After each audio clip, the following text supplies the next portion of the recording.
The change has been coming for a long time now. He thought he could ignore it at first, the crawling in his marrow, that undeniable something breathing down his neck. But soon it became quite clear that there would be no escaping this change, and that was before the added anguish of the trial. It wasn't long before it seemed there would be nothing in this little life of his left to hold on to. He had been warned of the oncoming death of his childhood. This was something else. Soon, very soon, nothing will ever be the same again. But not now. Not yet. Now, a woman is burning. She stopped screaming a while ago, and from this far away there isn't much to make out besides her flickering silhouette. And yet, young Abner Banks knows exactly what his mother looks like in death. So, perfectly resigned, as if she expected it would come to this a long time ago, like she always knew this was how it would end.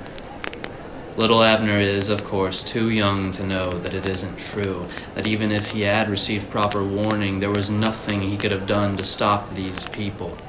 Who was he against the word of all of them? Burn the witch! Burn the witch! Burn the Abner witch! tries to shut them all out. Burn the witch! Burn But every sound in the world has been so much louder lately. He feels it again. Whatever it is, the need to scratch something, or in this case, someone, to tear all of these heartless fools apart with his teeth, just as they had torn his mother from him. The need to run as fast as his legs can carry him until he can't hear any of them anymore. God, what he wouldn't give to just disappear. But not into thin air, no. He wants them all to feel the wind whipping past them as he runs. He wants them to know he used to be here. Father Williams steps up to the platform. The flames are more or less embers now, satiated.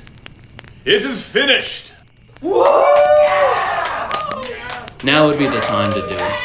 But as he watches the black smoke pour up into the sky and shrouding the moon into a darker night than he thought possible, he finds that his heart is just too heavy to run. Not tonight. Hey. Young Fauna Kilburn takes his hand. A good friend. The best friend he could have ever asked for. I smell strawberries. Ah, yes, the strawberries. A secret code between the two. It means I love you. Not in the way you're thinking of. Young Fauna and Abner didn't see each other as anything but friends. But in school, when other children foolishly insisted it was only a matter of time before the two would be married, they needed a way to express what must be spoken in peace. So, the strawberries. I smell them too. And for the first time in many long days since before Abner's mother was caught performing dark dances in the woods, young Fauna Kilburn sees her friend smile. Through the tears, he knows that he isn't alone. Poor girl. She has no idea this is the last time she'll ever see his face.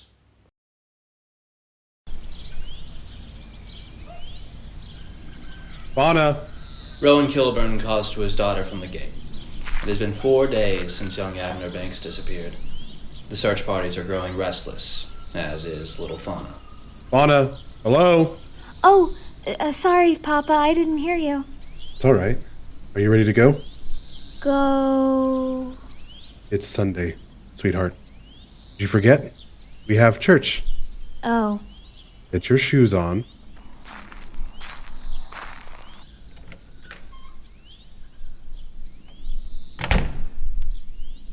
Fauna has never cared much for church. It's just so hard to sit there for hours on end.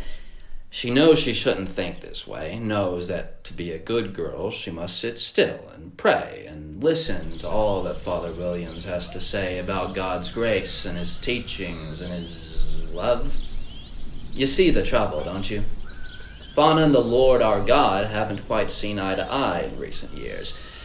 Her papa tells her that God loves her just as he loves all his children. But she just can't wrap her head around it. How God could curse her mother with the pox that took her when Fauna was just a baby. And watch while Abner's father drank himself to death. Let all those good young women become witches and allow all the men to do what they do to witches. Ever since what happened to Abner's dear, sweet mother, well, little Fauna has had a hard time looking Father Williams in the eye ever since that night. Fauna, come on now. Where are your shoes? We're going to be late. I don't feel well. You don't? Rowan presses his hand to his daughter's forehead, checking for a fever. She feels fine. Well, why don't you stay home today, then? Get some rest. Really? That worked. Sure.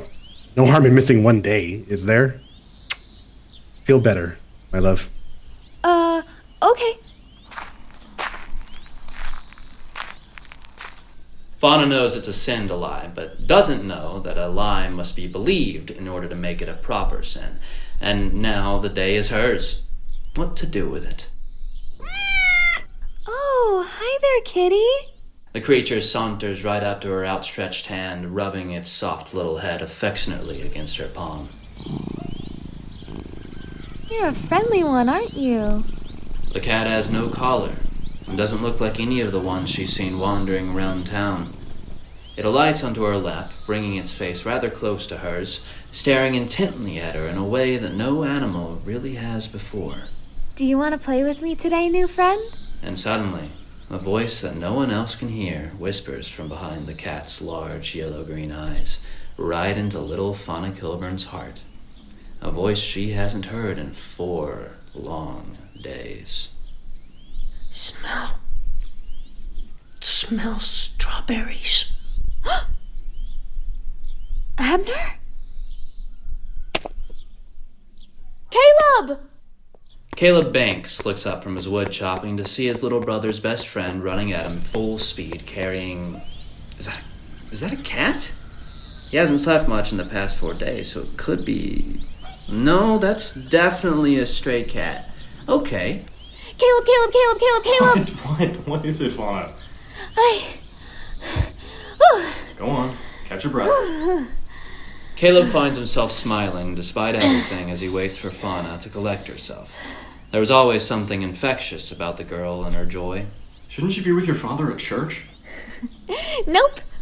I'm sick today. Are you now? You seem quite well to me. I found Abner. Really? In an instant, he's on his knees before Fauna, taking her by the shoulders. He knew his baby brother wasn't dead. He couldn't be. Oh, thank God. Here he is. That's the cat. Fauna is holding up the cat right now. What? I was sitting in my garden this morning when this kitty came up to me, and I thought it was the strangest thing that he was so friendly, and then he spoke to me. Fauna. I know it sounds wild, but I swear he did, and his voice sounded just like Abner's. Go on, Abner, show him. She places the cat on the grass before Caleb, who's no longer watching Fauna, but making sure no one is coming down the path who may overhear. He knows what talk like this can lead to. He's seen it happen. Time and time again. Fauna, bring your voice down. But Caleb, you have to hear it. Come on, Abner, talk to him like you talk to me. Fauna, no. He must be shy all of a sudden. I don't know why he turned into a cat, but maybe we can find a way to... Stop it! I don't want to hear this. Why not?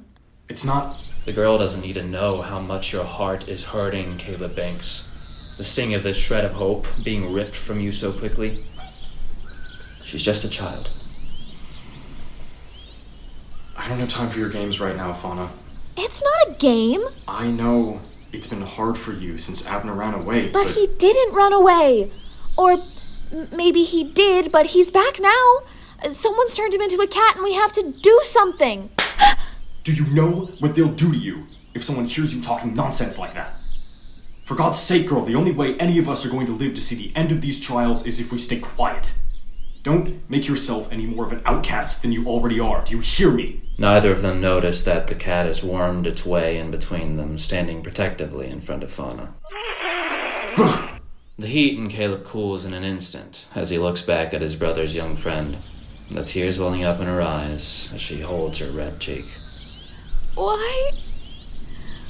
Why? Oh, God. Fauna, I'm sorry. I shouldn't have done that. Why indeed? This girl is practically a sister to him. He only needed her to understand. She's always been too peculiar for her own good. Someone needs to teach her how to protect herself. He can't protect her. He can't protect anyone. Not his mother, not Abner. I'm so sorry. Here, why don't you come inside? But Fauna has already scooped up her new feline friend and is running back down the path to her best friend's house. A place where she once felt as safe as she did in her own room. Fauna! But she's gone. It seems her sadness was just as contagious as her laughter. And as a slow, crawling hatred for himself settles within the heart of Caleb Banks, he knows he will be afflicted for a good, long while. Why wouldn't you just talk to him, Abner? Hard to talk. I knew he wouldn't hear. What on earth even happened to you? Is there another witch in the village? Did they turn you into a cat? No. I don't know. Just changed. Even if he had more words to explain, he wouldn't have much more to say. Who knows why anything happens these days? Does it really matter if Abner's change came from a witch's curse or the will of God or nothing special at all? Well, there's gotta be some way to turn you back. I'll help you find it. Fauna takes him into her arms, allowing him to hop up and rest on her shoulders. It's strange. She never thought she'd be able to lift him so easily like this. She was always so much smaller. Fauna chooses not to take this opportunity to tease him. Caleb says if I talk about you, people will call me a witch. But I'm not a witch. I haven't done anything. Abner, do you think maybe some of the other ladies weren't really witches either? Mama wasn't. No. You're right. But all of the smartest men in town said she was. They insisted. Fauna never liked their methods, but it had never occurred to her that all of these people who seemed to know everything could possibly be wrong. Fauna thought grown-ups knew better than that. I know. If a witch didn't turn you into a cat, maybe a witch can change you back. Think about it. Father Williams killed nice and mean people because he thought they were all witches, but some of them weren't witches. So, if not all of them were mean and not all of them were witches, then maybe some of the witches are actually really nice. Sure! But where? Oh, I've got it. Do you remember old Mrs. Carver? Abner's hackles instinctively rise. He feels his new claws sticking into Fauna's shirt. Oh, he remembers, all right. That mysterious old widow who never spoke to anyone, but always glared at any children running too loudly past her yard with her icy-colored eyes. She disappeared from the jailhouse without a trace the day before she was to face trial. Fauna. She nice? Well, maybe she's just different. Like you and me. And if she got out of jail, she has to know something about magic. We have to try. How? Find her. Let me see. Here. Fauna picks up a large wishbone-shaped branch. It's a finding stick. It'll lead us to Mrs. Carver. Abner settles into his position, hugging his friend's neck. The trusty finding stick hasn't ever failed him before, but a pit in his stomach reminds him that stranger things have happened as of late. I never stole no ox nor cow, nor never murdered any, but 50 horse I did receive of a merchant's man of glory, for which I am condemned to die, though guiltless I stand dying. dear gracious God, my soul receive, for now my life is flying. There. And there it stood, an old dark-wood cottage with smoke billowing from the chimney. Abner's stomach turns at the reminder the image brings. See, Abner, I told you. Fauna, careful. I know. Fauna throws her finding stick to the ground and steps up to the old, rotting door of the cottage. Whatever witch lives here must have been hiding for a long time. Oh. Hello? Mrs. Carver? The house is dark. The house likes it better that way. The house wouldn't know what to do with light if it started shining here. The shadows of the trees outside look like outstretched hands scratching at the wooden walls, and despite the smoke outside, it smells like whatever fire was burning was only just put out. How could anyone ever live here? Does anyone live here? Fauna, I'm scared. You don't have to be scared, Abner. I won't let anything... You're far from home, aren't you, little one? The woman is much taller than Fauna remembers, and suddenly she is very, very glad that there is no light in this house. But Abner has new eyes. Darkness is hardly an obstacle for him. He sees an old, weathered face. He braces for her anger, but is instead met with her exhaustion? Mrs. Carver? Old Magda Carver doesn't answer. There's really no need for formalities. There's no need for any of this. My name is Fauna Kilburn. I'm the carpenter's daughter. I don't know if you remember me. What do you want? Okay, well, someone we think we don't know. Spit it out, child. My friend turned into a cat. Oh, did they now? We don't know how it happened, but we wanted to ask if you could pretty please turn him back. Please? The witch leans over Fauna and Abner, more like towering over them, really, bringing her face so close to Fauna's that she can practically feel her breath. And how would I do that? With your magic? Magic. You really believe in those silly old tales? What? I know all the stories you've heard. That I put a pox on my neighbor's cow, slit my husband's throat, stole and ate an infant, danced with the devil, or what have you. None of it is true. I'm just a mean, ugly old woman who wants to be left alone. Go home, little girl. Your father's probably worried about you. But Father William said you were a witch. Father William says a lot of things, the doddering old fool. You disappeared before your trial into thin air. The lock on the window was old and rusted. So, you really can't help him? I'm sorry you can't get any friends your age to play your little cat game with you. I ventured out here where no one would ever find me for a reason. It's not a game! You have to believe me. Fauna holds Abner out in front of her again. His name is Abner Banks. He lives with his brother Caleb down the lane from Mr. McAllen's farm, and he's my best friend. I promise I'm not lying. I can prove it. He'll talk to you just like he talked to me. She hugs her friend close. Come on, Abner, please. She'll hear you. She has to. Fauna, let's go. There, did you hear it? No, I didn't. Fauna's eyes are beginning to adjust as something in her heart begins to splinter and crack. Where else is there to turn? Say it louder, Abner. You have to say it louder. Child, let that mangy thing go. It belongs in the woods. He is not a mangy thing. And he's not a cat either. He's a boy. And when he speaks to me, I can hear it. And magic is real because I found your secret witch house with my magic finding stick. So you have to help me. You have to. Poor girl. You're different, aren't you? Different? Strange, peculiar, too much. Surely someone has called you something along those lines. Yes. Nearly every goddamned day, as far back as she can remember. That was what made Abner so special all those years ago. He was the only one besides her father who didn't say different like it was a bad word. They called me different too.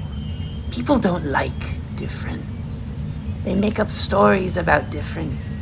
Dangerous, scary stories. And do you know what those stories turn all those different little boys and girls into? What? Witches. Magda Carver smiles. Fauna knows. And old Magda Carver knows that she knows. But I'm not a witch. Does it matter? You're not like the rest of them. That's all it takes for them to decide. To turn you into someone they can punish. That way, no one else will dare try to ever be like you. What if someone else believes me? Maybe they do. Just hope they're bold enough to protect you. That they're willing to stand against the word of all of them. So, Abner? I'm okay, Fauna. I'm okay. If you're so insistent that the cat was once a boy, why don't you give him a kiss? It worked out for that princess and her frog, didn't it? I don't want to kiss anyone! Well, then it seems you'll have to put all these different childish things behind. I'm sure they've replaced the lock on that jailhouse window by now. Abner reaches with his paws, slashing at Magda with his newfound claws. He feels them sink into her flesh, feels them wetted with her blood. It feels good. He could get used to this. Abner! She pulls him back, heading toward the door as Magda clutches her bleeding arm. I'm sorry! It's fine. Just go. And don't come back. I think you're wrong. My papa loves me, and Abner's brother Caleb too. And I don't think that's going to change. Once they're not so scared anymore, they'll tell everyone how silly the trials are. And if it doesn't happen until I'm all grown up, then I'll tell them. I know what's true. And maybe they'll still think I'm different, and maybe they'll turn me into a witch. But I don't really want to be like the rest of them anyway. I'm sorry you're so lonely. Old Magda Carver stares deeply at the child and her cat, and suddenly she sees too much. Too much for words, too much for feelings.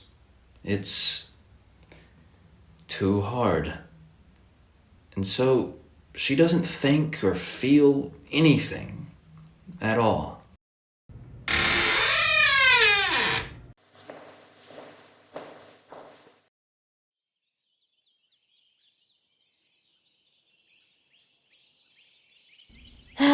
I'm sorry she couldn't help you, Abner. I'm sorry. She was mean. I like this. Being a cat?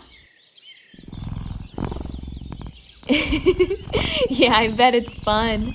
You get to lie around in the sun all day, and you don't have to go to school anymore? I think Caleb needs a big hug. Let's go keep him company, okay? Fauna, I smell strawberries. I love you too. And so, little Fauna Kilburn and Abner Banks wander their slow and steady way home. Still little, still scared, still different. Nothing will ever be the same. But just as luck would have it for two best friends, some things never change.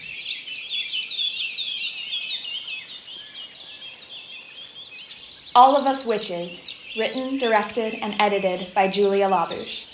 Featuring Neil Sipkowski as the narrator, Julia LaBouche as Fauna Kilburn, Thelonious Shores as Abner Banks, St. John Horst as Caleb Banks, Lux as Rowan Kilburn, Thorn Ansari as Father Williams, and Killian Knight as Magda Carver, with additional voice work by Daniel Clark, Ollie Silverthorne, and Finley Powers.